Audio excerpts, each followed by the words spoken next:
বিসমিল্লাহির রহমানির রহিম।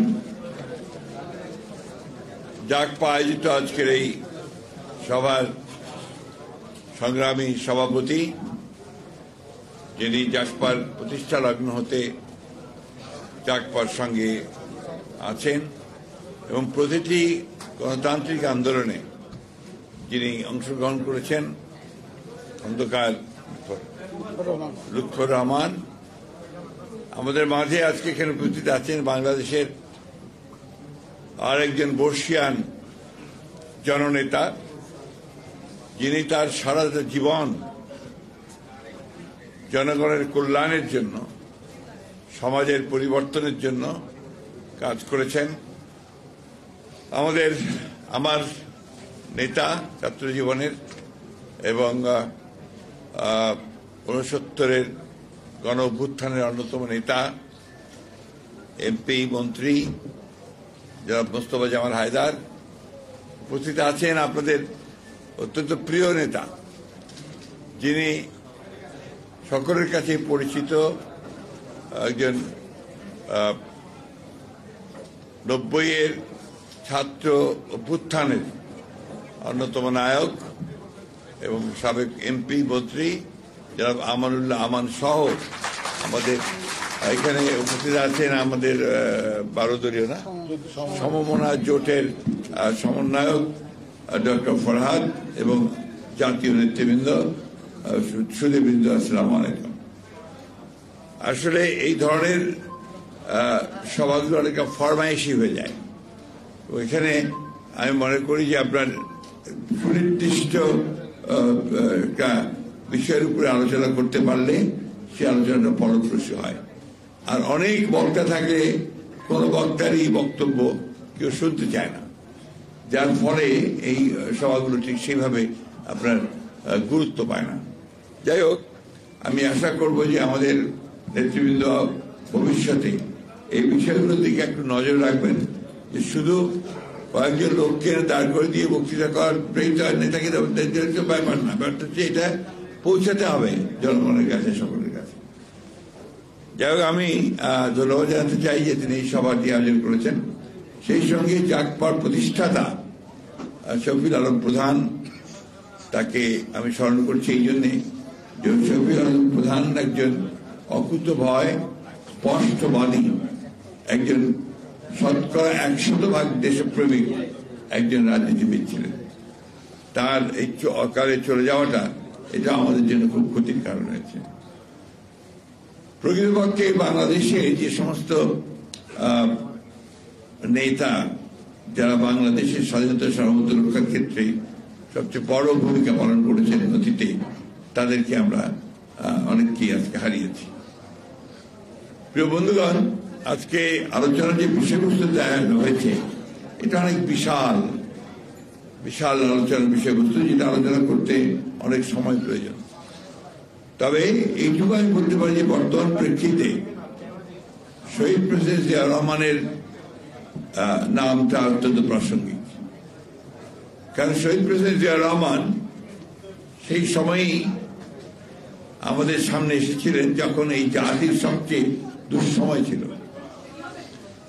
1971 সালে 25শে মার্চে পাক হানাদার বাহিনী যখন এই দেশের মানুষের উপরে ঝাঁপিয়ে পড়েছিল, গণহত্যা করছিল সারা দেশে, সেই সময়ে আমরা দিশেহারা হয়ে গিয়েছিলাম। সেই তখনই একজন অখ্যাত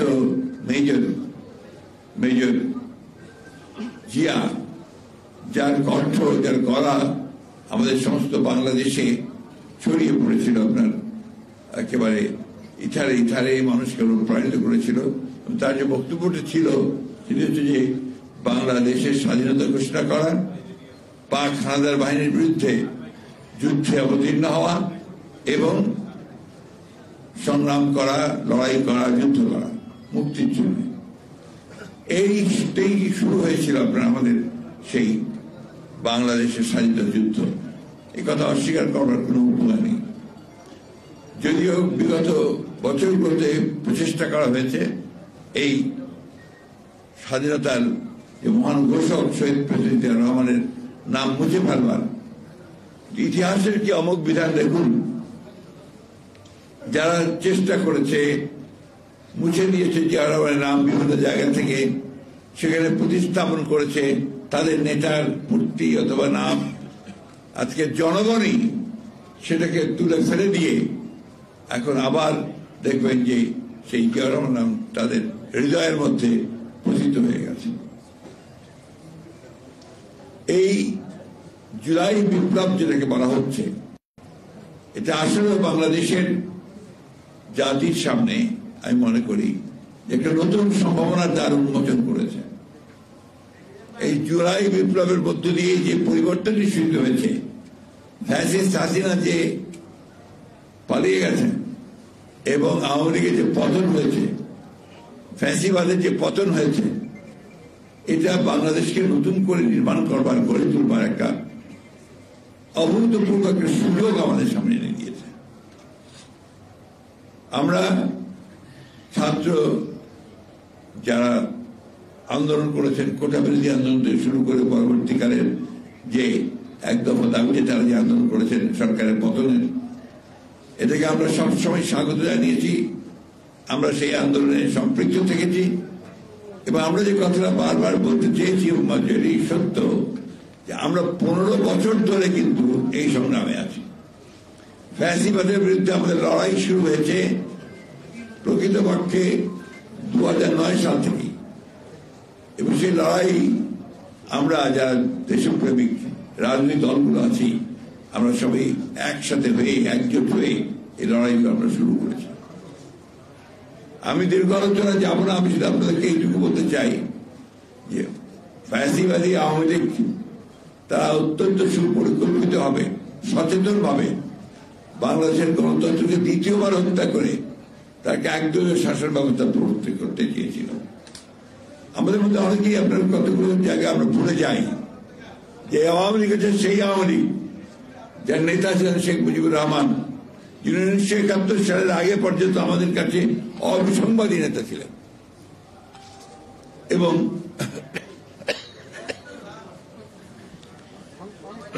সেই নেতা স্বাধীনতার পরে পরেই পাকিস্তান থেকে ফিরে এসে বাংলাদেশকে গঠন করবার নাম করে এটাকে একটা দুর্নীতির আখড়াতে পরিণত করেছিলেন এবং অতি অল্প সময়ের মধ্যে তাদের দুঃশাসন এমন একটা পর্যায়ে গিয়ে পড়েছিল, দুর্নীতি, এই দেশে এখন একটা ভয়ঙ্কর একটা ভয়াবহ একটা দুর্ভিক্ষ হয়েছিল, যেখানে লক্ষাধিক মানুষ মৃত্যুবরণ করেছিল। এখানে আমার মনে হয় যে আমরা কয়েকজন ছাড়া বোধহয় সেই সময়টার সাক্ষী কেউ নেই, কেউ থাকতে পারেন। জামাল ভাই এবং আমরা এখানে যারা আছি তারা আমরা তখন ছোট, কিন্তু আমরা দেখেছি আপনার কি ভয়ঙ্কর ভয়াবহ অবস্থা ছিল। এক টুকরা রুটির জন্য কুকুর এবং মানুষ লড়াই করেছে, ডাস্টবিন থেকে খাবার তুলে খেয়েছে মানুষ, লঙ্গর খানাতে গিয়ে ভালো ভালো পরিবারের সচ্ছল পরিবারের লোকের গিয়ে লাইন দিয়েছে খাওয়ার একটু খাওয়ার জন্য। এটা আমরা দেখেছি, এই দেশে দেখেছি। আমরা দেখেছি যে একজন মহিলা নাম বাসন্তী, পত্রিকা এসেছিল ইত্তেফাকে, বিরাট করে ছবি দিয়ে, সে তার লজ্জা নিবারণের জন্য এক টুকরা কাপড় পায়নি, সে মাছ ধরার জাল দিয়ে তার লজ্জা নিবারণ করেছিল, জড়িয়ে শরীরে জড়িয়ে। এই সময়ে তৈরি করেছিল আওয়ামী লীগ এবং নেতৃত্ব ছিল শেখ মুজিবুর রহমান। এই কথাটা আমরা বারবার বলতে হয়, মনে করিয়ে দিতে হয়। আমরা এই কথাগুলো বহুবার বলেছি। আওয়ামী লীগ একটা দল, যে দলটি গণতন্ত্রে কোনোদিনই বিশ্বাস করতো না, কিন্তু গণতন্ত্রের কথা বলতো, আর যখনই ক্ষমতা পেত তখনই ফ্যাসিবাদের দিকে চলে যেত। এবং আপনারা তো এখন এই কয়েক বছর দেখেছেন অনেকেই তাকে, আমরা দেখেছি সেই সময়, তখন তো আরো ভয়াবহ ছিল। নাম উচ্চারণ করা যাবে না, ভিন্ন নাম, এক নেতা এক দেশ, বঙ্গবন্ধুর বাংলাদেশ, এই ছিল স্লোগান। আর দফা এক, দাবি এক, সবকে মুজিবের দাবি, মুজিববাদ। তখন আপনার মুজিববাদ নতুন করে আসলো এবং এর বাইরে কেউ কথা বলতে পারবে না, এই অবস্থা তখন ছিল। এবং এই কারণেই তখন জাসদের সৃষ্টি হয়েছিল। ওই আওয়ামী লীগ থেকেই তরুণ কিছু নেতা তারা এর বিরোধিতা করে বেরিয়ে এসেছিলেন, রব সাহেবের নেতৃত্বে, জলিল সাহেবের নেতৃত্বে, এবং পেছনে সিরাজুল আলম খান সাহেব ছিলেন। এটা তখন প্রয়োজন জনগণের আকাঙ্ক্ষাকে পূরণ করবার জন্য তারা বেরিয়ে এসেছিলেন, কিন্তু তারাও টিকতে পারেননি। অতি অল্প সময়ের মধ্যে তাদেরকে নিশ্চিহ্ন করা হয়েছে। রক্ষী বাহিনী তৈরি করা হয়েছিল একটা। আমরা কেন জানি না, জাতি শুধু ভুলে যাই। সেই রক্ষী বাহিনী নিয়ে নির্মম অত্যাচার, নির্যাতন, এখানে জামাল ভাইরা আছেন, তাদের অনেক ছেলেকে সেদিন হত্যা করা হয়েছে। সিরাজ শিকদারকে হত্যা করা হয়েছে।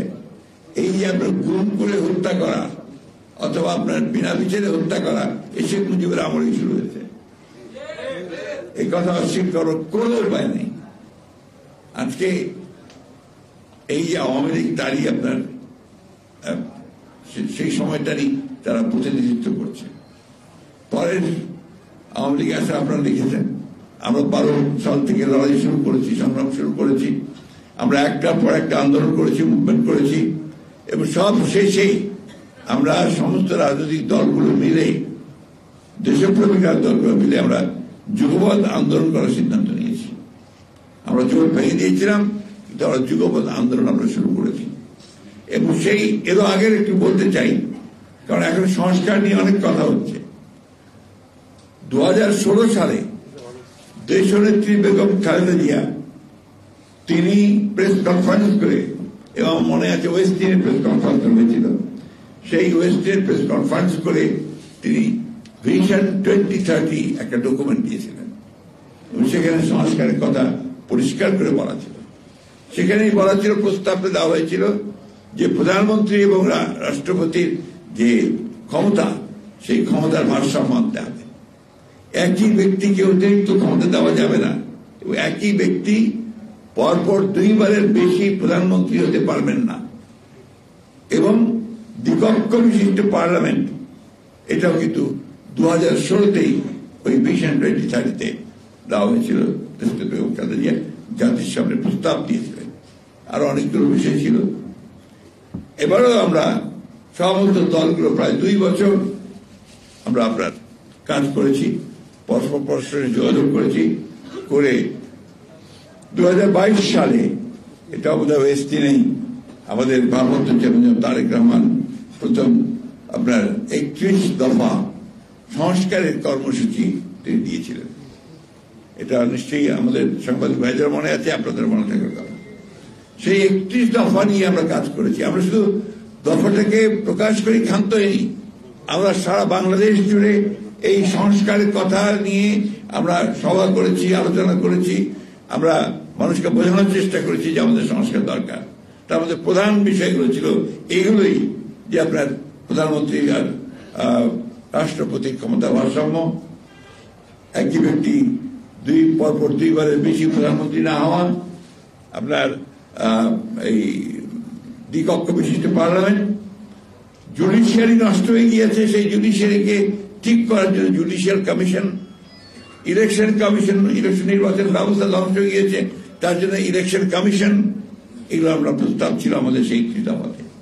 একই সঙ্গে আমাদের প্রস্তাব ছিল যে শ্রমিক ভাইদের ন্যায্য মজুরি প্রতিষ্ঠা করা যে হয় না, তাদের দাবিগুলো মানা হয় না, এবং তাদের জীবনযাপন অত্যন্ত কঠিন, সেই বিষয়গুলো আমরা সেখানে নিয়ে এসেছিলাম, এবং তাদের জীবনযাত্রার মান যেন উন্নত হয় তার ব্যবস্থা করার কথা বলা হয়েছিল। কৃষকেরা তাদের ফসলের ন্যায্য মূল্য যেন পায়, একই সঙ্গে যেন সে সহজভাবে কাজ করে তার ব্যবস্থা করার কথা বলা হয়েছিল। শিক্ষা ব্যবস্থাকে উন্নত করবার জন্য, মানসম্মত করার জন্য, সেটাও ওখানে আমরা বলেছি। আমরা স্বাস্থ্য ব্যবস্থা, সেখানে আমরা একটা নতুন বিষয় দিয়েছিলাম যে ইংল্যান্ডে যেমন আছে ন্যাশনাল হেলথ সার্ভিস, ঠিক সেইভাবে বাংলাদেশে আমরা একটা বাংলাদেশ হেলথ সার্ভিস করার প্রস্তাব দিয়েছি, যেখানে আপনার প্রতিটি মানুষ যেন হেলথ সার্ভিস পান, সেটাকে নিশ্চিত করার জন্য আমরা বলেছি। সুতরাং সংস্কার কোন নতুন ধারণা নয়। কেউ যদি দাবি করে যে আমরাই সংস্কারের দাবি নিয়ে এসছি, সেটা ভুল। সংস্কার একটা চলমান প্রক্রিয়া, প্রতি মুহূর্তেই সংস্কার হচ্ছে, সেই সংস্কারের ধারা চলতে থাকবে। সেই জন্যই তো নির্বাচন বন্ধ হয়ে থাকতে পারে না। সেই মুহূর্তে তো দিনের পর দিন আমরা একটা অনির্বাচিত সরকারের হাতে দেশ চালাতে দিতে পারি না। সেই কারণেই আমরা যখন কথা বলি যে আমরা নির্বাচনটাকে তাড়াতাড়ি চাই, আমাদের সম্পর্কে ভুল একটা ব্যাখ্যা দেওয়া হয় যে বিএনপি তাড়াতাড়ি নির্বাচন চাচ্ছে ক্ষমতায় যাওয়ার জন্য। ক্ষমতায় তো আমরা আগেও ছিলাম ভাই, 2-3 বার ছিলাম, এবং আল্লাহ চায় তো আমরা আবার ক্ষমতায় যাব।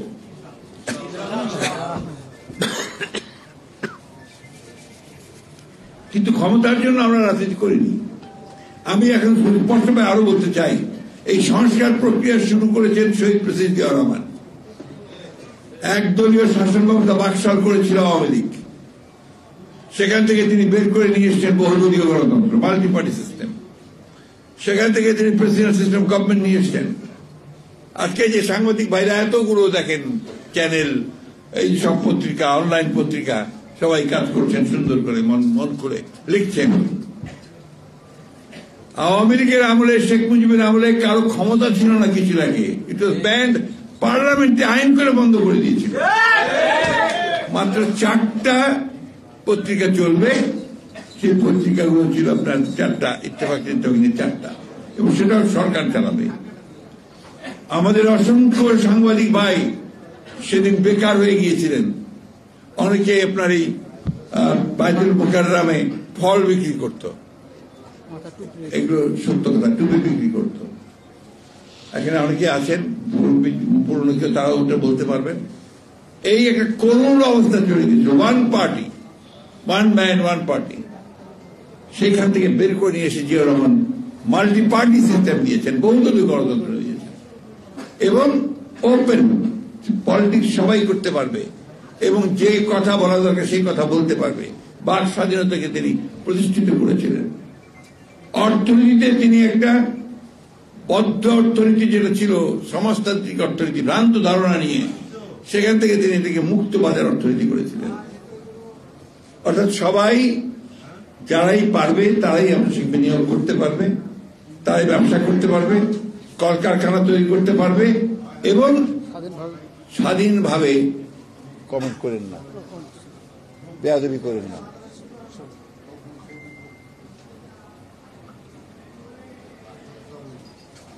এটাই আপনার একমাত্র পরিবর্তন। তখনই আপনার এই সংস্কার শুরু হয়েছিল। তার আগে এই সংবিধানকে তো কেটে ছুঁড়ে শেষ করে দিয়েছিল। এই সংবিধানের 5ম সংশোধনী, এই 5ম সংশোধনী নিয়ে এসে জিয়াউর রহমান সাহেব এই সংস্কার করেছিলেন। এই জিনিসগুলো আপনাদের সকল জানা উচিত, বলা উচিত যারা রাজনীতি করছেন। সংস্কার কোন নতুন কনসেপ্ট নয়। কি হলো আপনাদের ভাই? আমি বুঝতে পারছি না। তারপর কি, কেন কথা বলেন এইভাবে? কি কোনো সমস্যা হয়েছে? আপনার ভাই মাথাটা উঁচু করে আমাকে ঝামেলা ফেলেন কেন? প্লিজ। আচ্ছা শোনেন, আপনার দয়া করে একটু, আমি বয়স্ক মানুষ তো, আমার খুব ডিস্টারবেন্স হয় আপনার, এটা একটু মনে রেখে দেবেন প্লিজ। যাই হোক, এই যে আপনার নতুন ধারণা নয় এটা, সেই সংস্কার চলছে। আমরা বলছি সংস্কার চলুন। আপনি সংস্কার করেন, কি সংস্কার করেন? 6টা কমিশন করেছেন, সেই কমিশন কাজ করছে, খুব ভালো কথা। এই কমিশন কাজ করছে, কাদের সঙ্গে কাজ করছে? তারা কয়েকজন পণ্ডিত ব্যক্তিকে নিয়ে এসেছেন, আমরা তাদেরকে খুব ভালোভাবে চিনি, শ্রদ্ধা করি, সম্মান করি। কিন্তু একই সঙ্গে জনগণের কাছে যান, তারা কি চায় তাদের কাছে জানুন। বিখ্যাত লেনিন, আপনারা অনেকে নাম শুনে থাকবেন, ফিলোসফ, পলিটিক্যাল ফিলোসফার, বিপ্লবী, রাশিয়ার সোভিয়েত বিপ্লব তিনি নেতৃত্ব দিয়েছিলেন। তিনি বলেছিলেন, when there is a crisis, go to the people, learn from them and come back implementing them. আর যখন কোনো সংকট সৃষ্টি হবে, জনগণের কাছে যাও, জনগণ কি চায় না চায় সেটা বোঝো, তাকে কথা বলো, বোঝার চেষ্টা করো, তারপর ফিরে এসে সেটাকে তুমি কাজ করার চেষ্টা করো। এই যে কতগুলো অভিজ্ঞতা, সেই অভিজ্ঞতাগুলো কাজে লাগাতে আমরা বলেছি। আমরা বলেছি আপনারা সংস্কার করেন, আমাদের কোনো আপত্তি নেই, কিন্তু যে বিষয়টা নিয়ে বাংলাদেশের সমস্যা সবচেয়ে বড় তৈরি হয়েছে যে আজকে বাংলাদেশে অস্থিরতা, স্থিতিশীলতা, এগুলো সমস্যা আছে।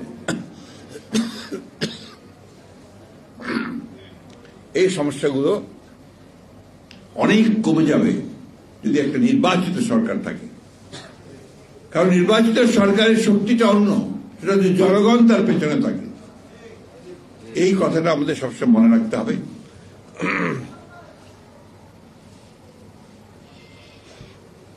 আমরা সে কারণেও সবসময় কথাটা বলছি যে আমরা সংস্কার চাই, আমরা সংস্কার সবচেয়ে বেশি চাই।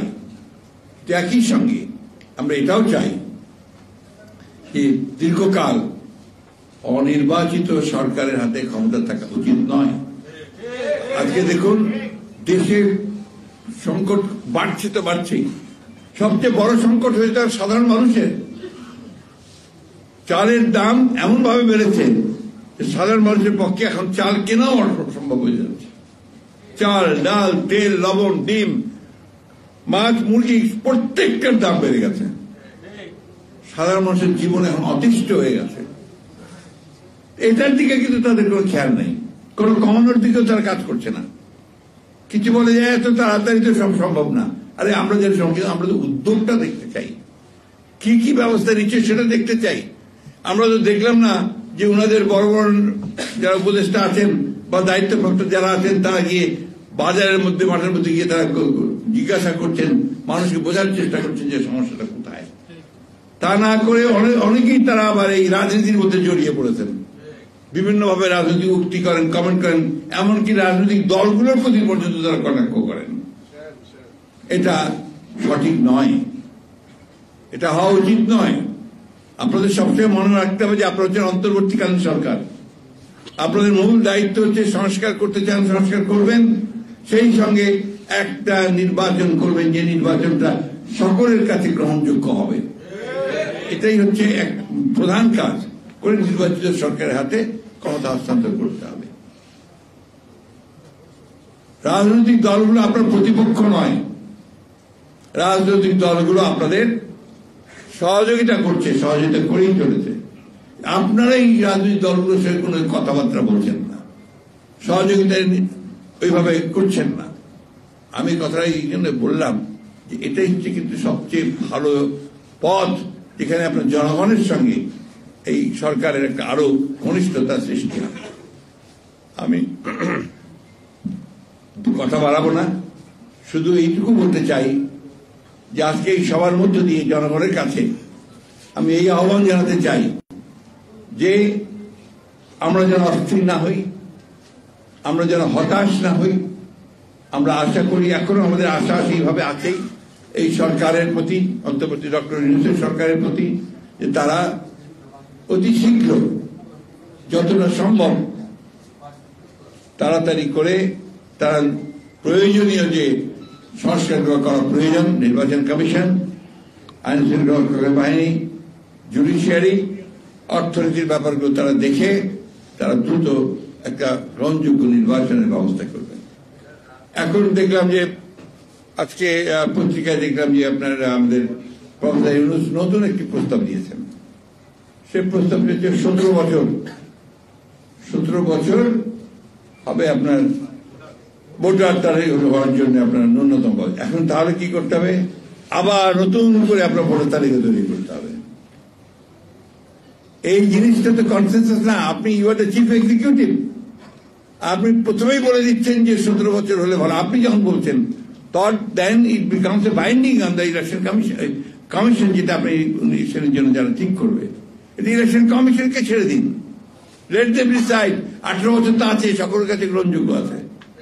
যদি 1 বছর কমাতে চান তাহলে সেটা ইলেকশন কমিশন প্রস্তাব করুক, যারা নতুন হয়েছে।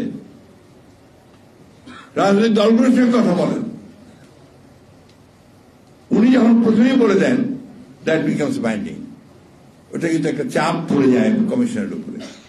আমি মনে করি এই বিষয়টাকে এইভাবে না বলে তাদের উচিত ছিল, আমি এখনো মনে করি, এটা স্টেক হোল্ডারদের সঙ্গে কথা বলে তারপরে যদি তিনি এই বিষয়টা আনতে চান সেভাবে আনলে ভালো হতো, তাহলে কোনো বিতর্কের সৃষ্টি হতো না। এখন তো আপনার আরো বেশি করে মানুষের আশঙ্কা তৈরি হবে, এটা করতে গিয়ে তাহলে আরো সময় যাবে, আরো সময় ক্ষেপণ হবে, আরো বিলম্ব হবে। কেন জানি না মানুষের একটা ধারণা তৈরি হচ্ছে, আমার না কিন্তু ধারণা তৈরি হচ্ছে যে এই সরকার ইচ্ছাকৃতভাবে নির্বাচন প্রক্রিয়াকে বিলম্বিত করছে। এটা সঠিক নয়, but at the same time এটা মানুষের মধ্যে এই আশঙ্কার সৃষ্টি হচ্ছে। এর আগে আমার আজকে কয়েকজন বলছে আরো 2-3টি দল গঠিত হবে। নির্বাচন প্রক্রিয়াতে যদি আরো 2-3টি দল গঠিত হয় আমাদের তো কোনো আপত্তি নেই, 100টা হোক 200টা হোক, কোনো তাতেও আপত্তি নেই। তো সেটা জাতির জন্য কতটুকু কাজে লাগবে সেগুলো সবাই চিন্তা করবে। এখন বাংলাদেশের একটা সমস্যা কি জানেন, আমরা সবাই রাজনীতিবিদ, আমরা সবাই রাজনীতিবিদ। ওইখানে দেখবেন রাজনীতি নিয়ে আলোচনা করতে, চর্চা করতে আমরা সবাই খুব পছন্দ করি। আবার আপনাদের সোশ্যাল মিডিয়াতেও একদম মারাত্মকভাবে সুযোগ সৃষ্টি করে দিয়েছে সবাইকে রাজনীতিবিদ হওয়ার, সবাইকে সাংবাদিক হওয়ার, সবাইকে ইউটিউবার হওয়ার, সবাইকে ফিলোসফার হওয়ার, তাই না? সবাই হয়ে গেছে। এইভাবে ভালো কথা, সকলের পার্টিসিপেশন হচ্ছে, সবাই কাজ করছেন। এটাকে একটি জায়গায় আনতে হবে, বাংলাদেশকে তো একটা দিকে পথে নিয়ে যেতে হবে। আমরা একটা কথা খুব পরিষ্কার বুঝি যে শুধু শুধু সুন্দর সুন্দর কথা বললেই কাজ হবে না, কাজ করে দেখাতে হবে। এখনো পর্যন্ত মানুষ কিন্তু কোনো স্বস্তি পায়নি। কালকে দেবপ্রিয় ভট্টাচার্য একটা আমরা অনুষ্ঠান ছিলাম, উনি কালকে ওনার বক্তব্যে বলেছেন যে খুব ভালো কথা, সংস্কার তো সবাই চায়, স্বস্তি চায়, বাজারে স্বস্তি চায়, নিরাপত্তা চায়, রাস্তায় বেরিয়ে খুন হয়ে যাবে না সেটা চায়, গাড়ি অ্যাক্সিডেন্ট করে 6 জন 7 জন 8 জন করে মারা যাবে না এটা চায়। ওইদিকে একটু নজর দিতে হবে, তো প্রশাসনের নজর দিতে হবে, গভর্নেন্সের দিকে নজর দিতে হবে। আমি আশা করব যে সরকার আরো বেশি গভর্নেন্সের দিকে নজর দেবেন। ব্যাংকের হাতে সব টাকা লুট করে নিয়ে চলে গেল, তাদের বিরুদ্ধে একটা মামলা শুরু হলো না। যারা লুট করে নিয়ে চলে গেল তাদের বিরুদ্ধে একটা মামলা শুরু হলো না। আর কতগুলো মামলা হচ্ছে যেটা আগের মতো ওই সেই পুরনো অজ্ঞাতনামা 1000-1500 আসামি, ওই একই কায়দায় আবার একটা বাণিজ্যের ব্যবস্থা করা হচ্ছে। এগুলোকে বন্ধ করতে হবে। এগুলো বন্ধ না করলে আপনি যে জায়গায় পৌঁছতে চাচ্ছেন সেই জায়গায় আপনি পৌঁছতে পারবেন না। আমরা সবাই চাই, যারা বাংলাদেশে আমরা আন্দোলন করেছি, আমাদের আজকাল সবকিছু খাটা করে দেখানোর চেষ্টা করা হয়। বিএনপি ও অঙ্গ সংগঠনগুলো, অন্যান্য রাজনৈতিক দলগুলো, আমরা এখানে 2012 সাল থেকে মাঠে সক্রিয়ভাবে আন্দোলন করছি। আমাদের নেত্রী, আমাদের চেয়ারপারসন দেশনেত্রী বেগম খালেদা জিয়াকে মিথ্যা মামলা দিয়ে গ্রেফতার করা হয়েছে। 6 বছর তাকে সাজা কাটতে 50 সাল দিয়ে 6 বছর তিনি সাজা কেটেছেন। আমাদের ভারপ্রাপ্ত চেয়ারম্যান তারেক রহমানকে অন্যায়ভাবে, নির্মমভাবে, শারীরিক অত্যাচার, নির্যাতন করে তাকে বিভিন্ন মামলায় আসামি করে দিয়ে তাকে দেশ ত্যাগ করতে বাধ্য করা হয়েছে। আমাদের প্রতিটি নেতা কর্মীর বিরুদ্ধে হাজার হাজার মামলা, 1,25,000 মামলা আমাদের বিরুদ্ধে, আসামির সংখ্যা 62 লক্ষের উপরে। ইলিয়াস আলী সহ 700 গুম হয়ে গেছেন। এই বিষয়গুলো তো এই দেশে গণতন্ত্রের জন্যই এই আন্দোলন সংগ্রামগুলো হয়েছে। সুতরাং শুধু একতরফা কথা বলে অথবা রাজনৈতিক দলগুলোকে আক্রমণ করে তাদেরকে তির্যক ভাষায় কথা বলে এই সমস্যার সমাধান হবে না। সমাধান করতে হবে সবাইকে অনবোর্ড করে, সবাইকে নিয়ে আলোচনা করে সমস্যার সমাধান দ্রুত করার ব্যবস্থা করতে হবে। আমরা আবারও বলছি, আমরা রিইটারেট করছি যে ডক্টর প্রফেসর ইউনূসের এই অন্তর্বর্তীকালীন সরকারের প্রতি আমাদের পূর্ণ সমর্থন আছে এবং আমরা যেন চাই যে তারা সফল হোক। এর জন্য সমস্ত রকম সহযোগিতা আমরা করতে তৈরি আছি এবং সবচেয়ে বেশি অনুরোধ করব দ্রুত করে এই নির্বাচনের ব্যবস্থা করুন।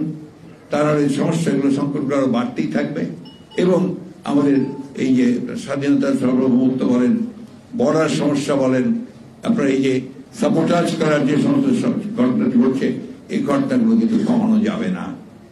তাই আসুন আমরা সবাই ঐক্যবদ্ধ হয়ে আমাদের দেশের কল্যাণের জন্য কাজ করি। ধন্যবাদ সবাই।